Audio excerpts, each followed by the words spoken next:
আসসালামু আলাইকুম গাইস, আমি Redwan and welcome to my another video. So এখন এই মুহূর্তে যে বিড়ালটা দেখতে পারতেছেন, তো এটা হলো আমার বাসার প্রথম একটা বিড়াল যেটা দিয়ে আমি বিড়াল পালা শুরু করছিলাম। তো এই বিড়ালটা একটা ফিমেল বিড়াল আর এটার নাম হলো পুচু। তো এই বিড়ালটার বয়স মোটামুটি ৮ বছর প্লাস হয়ে গেছে। তো এখনো স্টিল দেখেন কতটা কিউট। আর বিড়ালটা খুবই ফ্রেন্ডলি একটা বিড়াল। আর আমি একদম ছোট বাচ্চা থেকে ওকে নিয়ে আসছিলাম আমাদের এখানে। তো এই মুহূর্তে বিড়ালের বাচ্চাগুলা আলহামদুলিল্লাহ ভালোই বড় হয়ে গেছে। তো এক এক করে সবগুলা বিড়ালের বাচ্চাকে আপনাদের সামনে দেখাবো।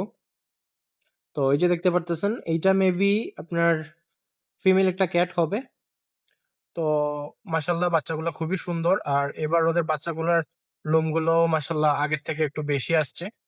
তো প্রত্যেকবারই যখন বাচ্চা দেয় আমি তেমন একটা ভিডিও করি না, বাট এবার মন চাইলো যে বাচ্চাগুলোকে একটু ভিডিও করে রাখি। তো যেহেতু ছোট ছোট বাচ্চাগুলা সবেমাত্র চোখ ফুটছে, হয়তোবা ১-২ দিনের ভিতরে ভালো মতো চোখটা ফুটে যাবে ওদের। তো এখনো এত ভালো মতো ওদের চোখগুলা ফুটে নাই। তো এই বাচ্চাটা মেইল একটা বাচ্চা। তো এই বাচ্চাটা রেখে দিব চিন্তা করতেছি, কারণ যেহেতু আমার প্রচুর ফিমেল একটা বিড়াল, আমার এখানে কোনো মেল বিড়াল নাই। তো এবার চিন্তা করতেছি যে মেল বিড়ালের জন্য এই বাচ্চাটা রেখে দিব। আর একটা বাচ্চা আছে যেটা ওইটা সবাইকে দিয়ে দেওয়ার ট্রাই করবো, যেই নিতে চান নিতে পারবেন, সমস্যা নেই। তো এই যে দেখেন বাচ্চাগুলো সুন্দর মতো দুধ খাইতেছে। আর বাচ্চাগুলোকে আজকে প্রথমবারই বাসা থেকে বের করছি। সবসময় আমাদের রুমের ভিতরেই থাকে। তো আজকে যখন সকালের দিকে একটু রোদ ছিল তখন ভাবলাম যে বাচ্চাগুলোকে একটু রোদে দেই। যেহেতু ছোট ছোট বাচ্চা, রোদে দিলে হয়তো বা তারা একটু ভিটামিন ডি পাবে।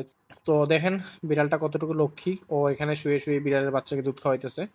তো এই বিড়ালটা আমাদের এখানে প্রায় ৮ বছর ধরেই আছে। সবাই আমার বিড়ালটার জন্য দোয়া করবেন। আর ওরও মোটামুটি বয়স হয়ে গেছে। তো সবাই ভালো থাকবেন। আল্লাহ হাফেজ।